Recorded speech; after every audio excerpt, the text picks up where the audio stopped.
What's going on, everybody? You are listening to Mind Your Ash, the Tobacciana podcast featuring Lady Ligero and Arizona Jim.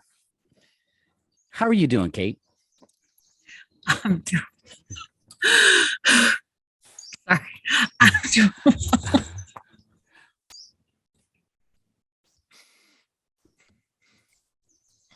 Killing me. Okay.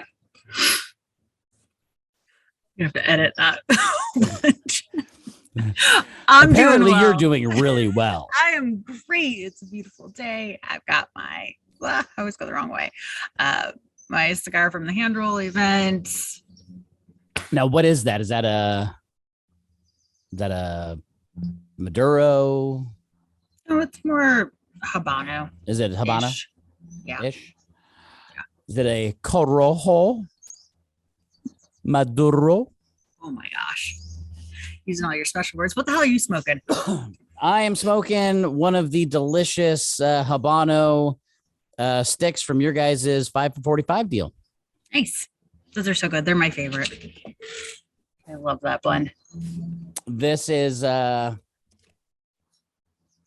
again absolutely amazingly fucking delicious. And I did realize I need to get a new cutter because apparently my cutter is dull as shit because I cracked another one. I saw that. I didn't want to make you feel bad though. Well, at least I've discovered, at least that's what I'm telling myself, that it's the cutter, not the cutty. So sure. That's my story and I'm sticking to it. It's an excuse to buy a new accessory, so go with it. Accessorize. My cutter's dull like every month, so no. I can't quite get away with that. Well, I imagine you smoke a hell of a lot more cigars than I do. Well, that's true. You do smoke pipes a lot more than cigars. So you could go through cutters quickly. My tamp, it just won't wear out.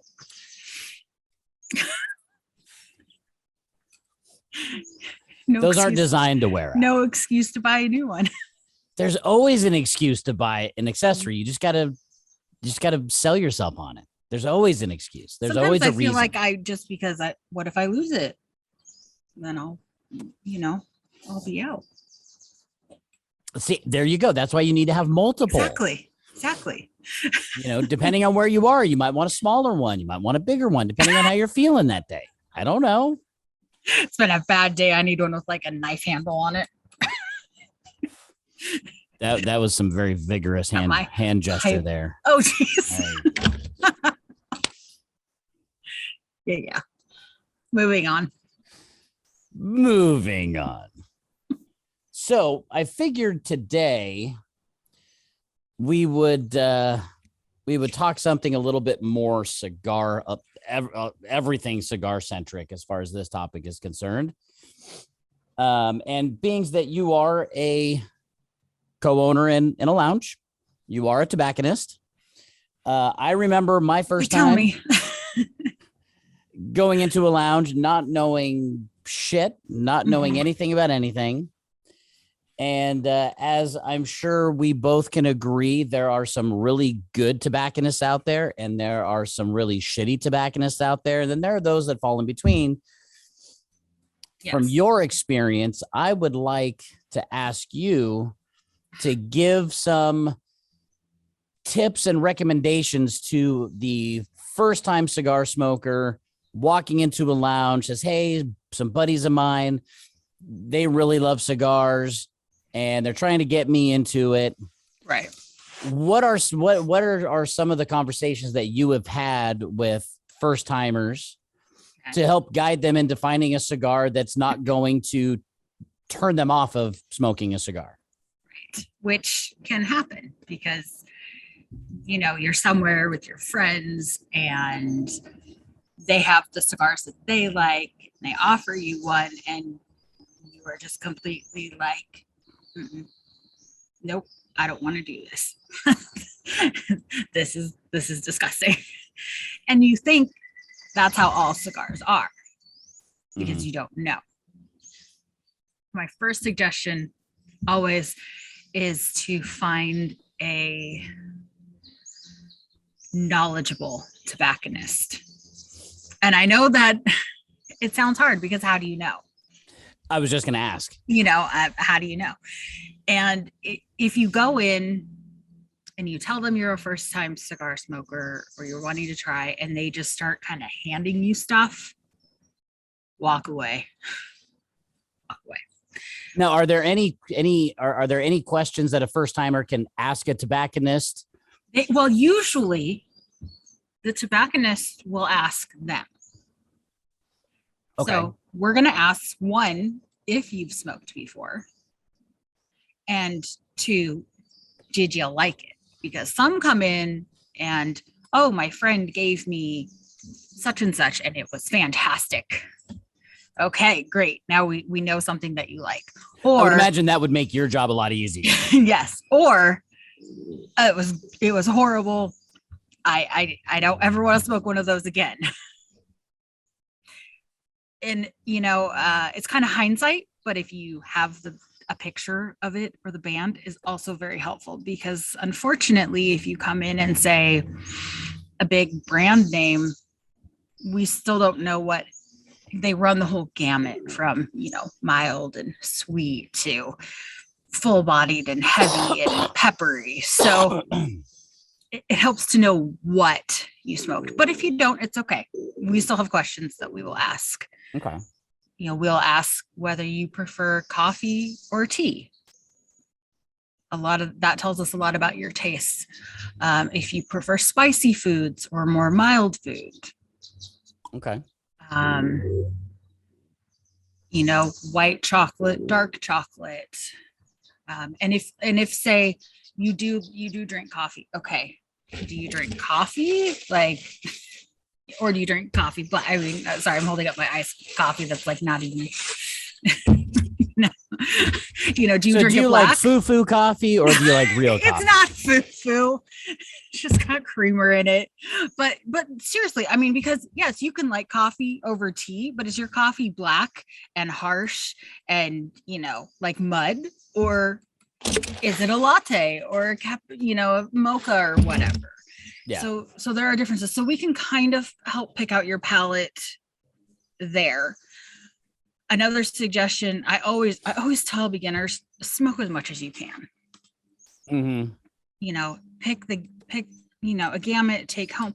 And that's why I'm always talking about it. But that's another place where our 5 for 45 is amazing, because we can hook you up with 5 varying cigars that don't break the bank.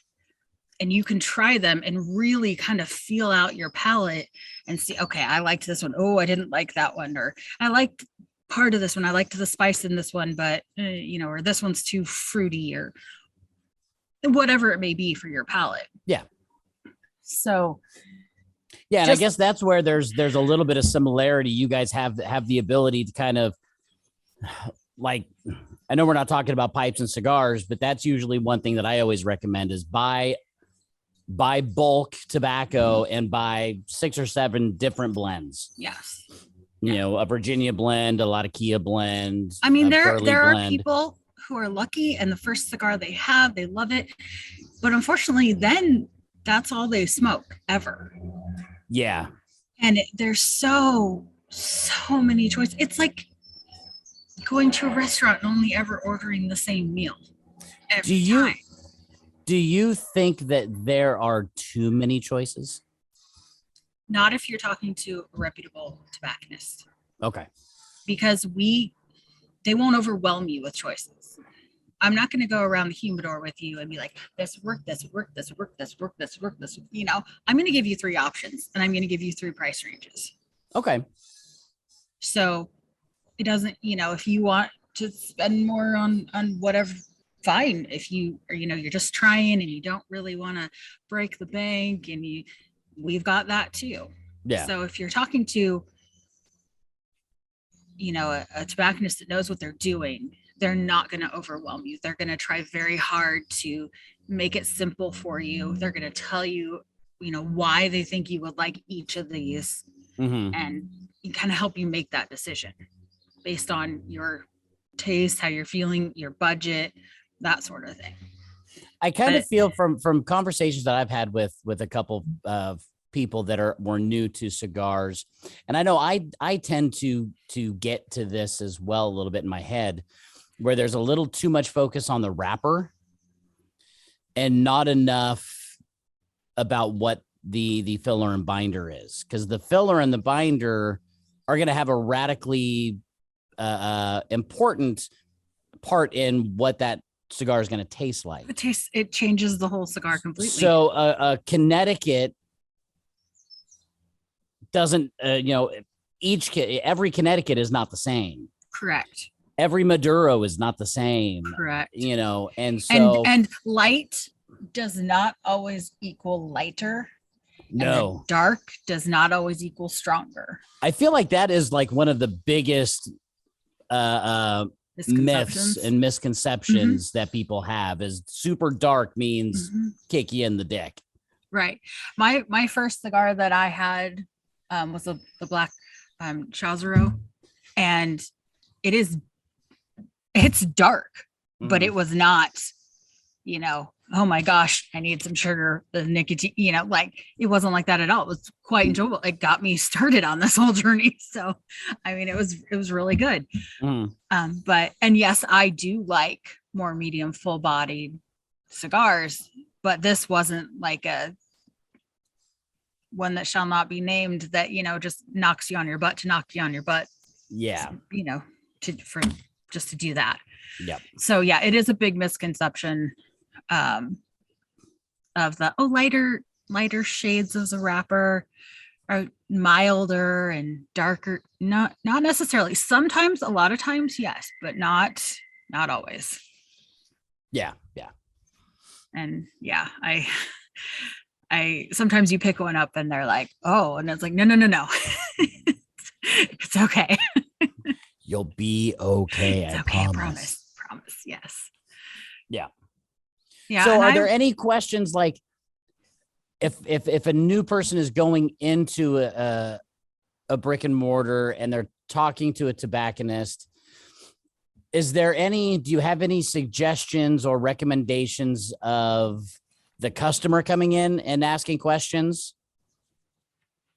I mean, they do ask questions. We like it when they ask questions. But I mean, like, questions that are like super helpful. Because again, we're talking about somebody that doesn't know anything, and what they think might be helpful really isn't helpful and helping guide them. So do you have any suggestions of what a consumer could ask?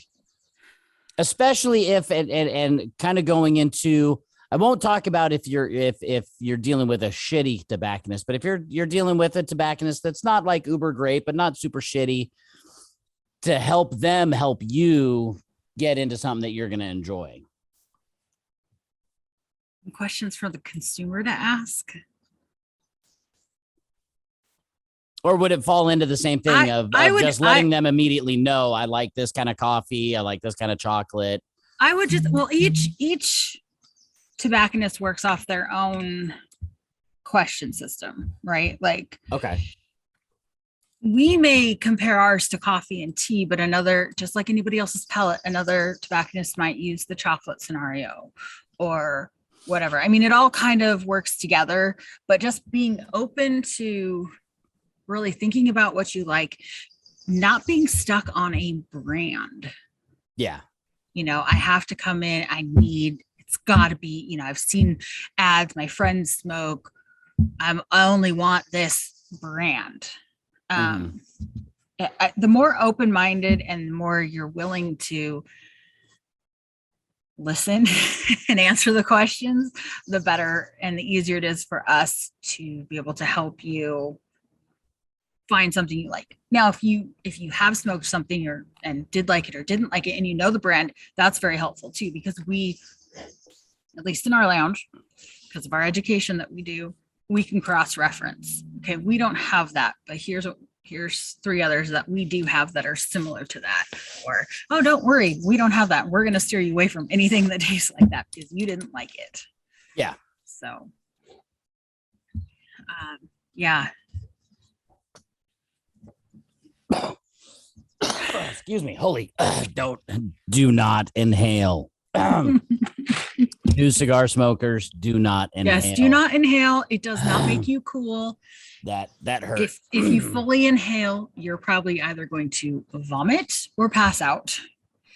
It's not or cool. both. Yes, it doesn't make you, ooh, I'm so tough because I inhale cigars. No, they're not made with that in mind. No matter what anybody says, do not smoke the band. Take it off. You're not supposed to smoke paper. When it gets hot enough and you can undo the glue so that it doesn't rip the wrapper, take it off. Do not smoke it. Please do not smoke it. Well, we'll get into the etiquettes and but that's the first time, because some people do's and don'ts, whether it's a newbie or somebody that's been doing it for a long time that just completely is oblivious to social normities.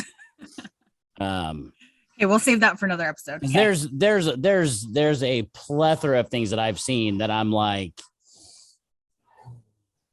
why? Do not let me have to throat punch somebody with a chair today.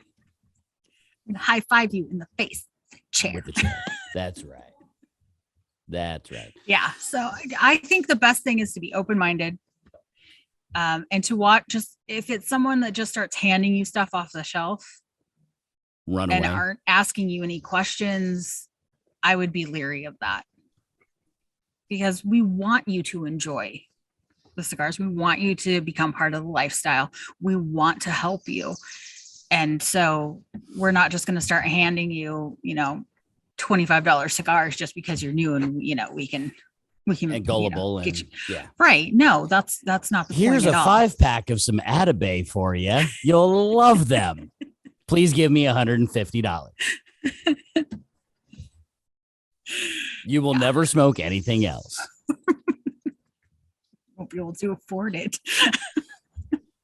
Hey, I know a couple guys that is their everyday smoke. They smoke literally like 2 or 3 of them a day. I'm like, Jesus, I wish I had pockets that deep. That is it's impressive. What's sad though. But if that's what you like, that's what you like. It has nothing to do, against the brand or anything. But what's sad is if you were to talk to a tobacconist, like if you were to come into our shop, we could give you some stuff, just as good, maybe even better. And your pockets don't need to be that deep. Yeah. But there are those folks that like their. Yeah. Hey, know what? I know guys that love the hell out of Gurkha. I've had a few that I really enjoyed. Mm-hmm. I've smoked those particular sticks on a fairly regular basis over the years and have never had any issues. I've had some that are not so good. Yeah. But I know guys that's all they smoke are Gurkhas or Davidoff. They only smoke Davidoff or acid. Hey, I am not an infused cigar girl. I am not. I am not. And that's just my palate. Yeah.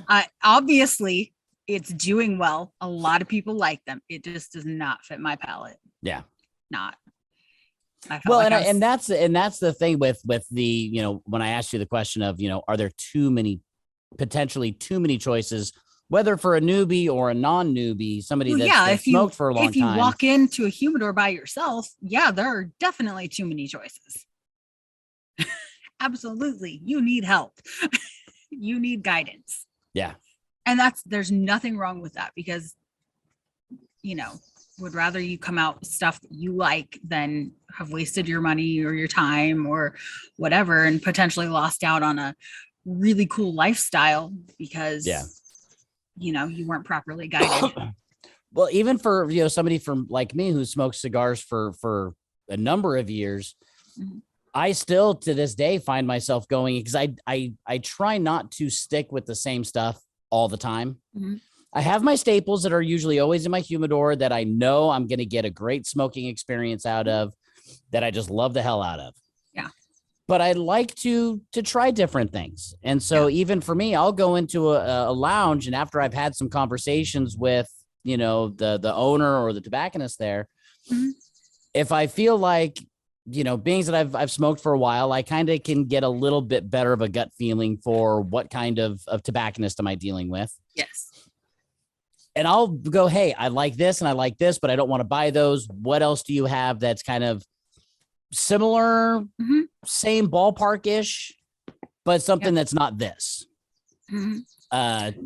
To give me a little bit of variety and to try and try new things. Like, I didn't realize until I smoked the Habano here, and then I looked up my current all-time favorite stick that I thought was a damn Maduro is a Habano. That was hilarious. I'm like,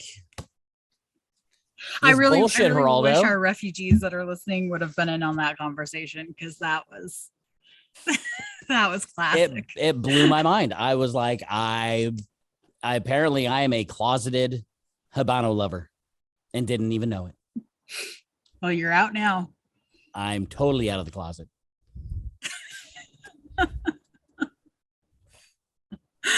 Yeah, spirit fingers. All right, some of you that are not watching the YouTube version of this should be happy right now. Yeah.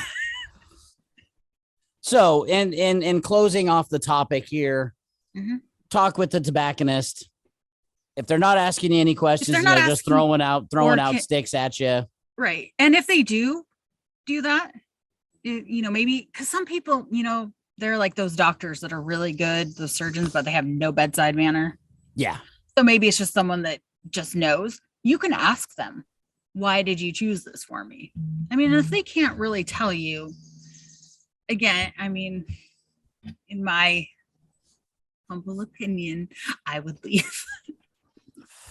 You're spending your hard-earned money, on it. Yeah. So let's get it right. Awesome. Well, hopefully that will help guide some newbies that are either, fairly new into cigar smoking or looking at trying it. Hopefully this will give you guys a little bit of an education on how to handle that first time going into a tobacconist, and get yourself something that you really like, you really enjoy. And if we brought up any questions today, I mean, we've got contact info, I'm assuming, below somewhere. Yes, there is always the email address linked below, and I can't remember what it is off the top of my head, but it'll be noted down below if you have any questions. We're both on Instagram. Lady Ligero for me, something with a bunch of underscores for him. _Arizona _Jim. I am more than happy to answer any questions and help. I love bringing in newbies. And I will say, at least for me, the Instagram, shooting us a DM over on Instagram, either our personal accounts or the Mind Your Ash account over there, is probably going to be the quickest, most efficient way to ask any questions. And we can address those in future episodes and answer those in episodes, as well as, answer the individual directly to get them taken care of. Because while this is fun and it's enjoyable and it's a blast to do, this is all for you guys out there that are listening. Hopefully it's entertaining, and hopefully it's a little educational, and you get something out of it. If not, if you're watching it on YouTube, you at least get to laugh and make fun of me, because I know that's very easy to do. Only when you're jumping up and down in your seat over there. Of course, I get excited. Of course, we did have the whole pipe tamp thing. Yeah. Anyway. Yeah. Very, very vigorous tamping going on there. Sometimes it's just one of those days. Well, with that, I think we will bring this episode to a close. How do you feel about that, Kate? I feel good. All right. Well, like we said, if you guys have any questions, hit us up over on Instagram, or you can shoot us an email. Everything will be linked down below. And thanks again for watching and listening to Mind Your Ash, the Tobacciana podcast, sponsored by the Refuge Cigar Lounge. Don't forget, they've got their 5 for 45 sticks that are fucking delicious. Any last words, Kate? Nope, I'm good. Have a great day. Great week. All that good stuff. Awesome. And with that, we will bid you adieu, and we will see you next time on Mind Your Ash Podcast.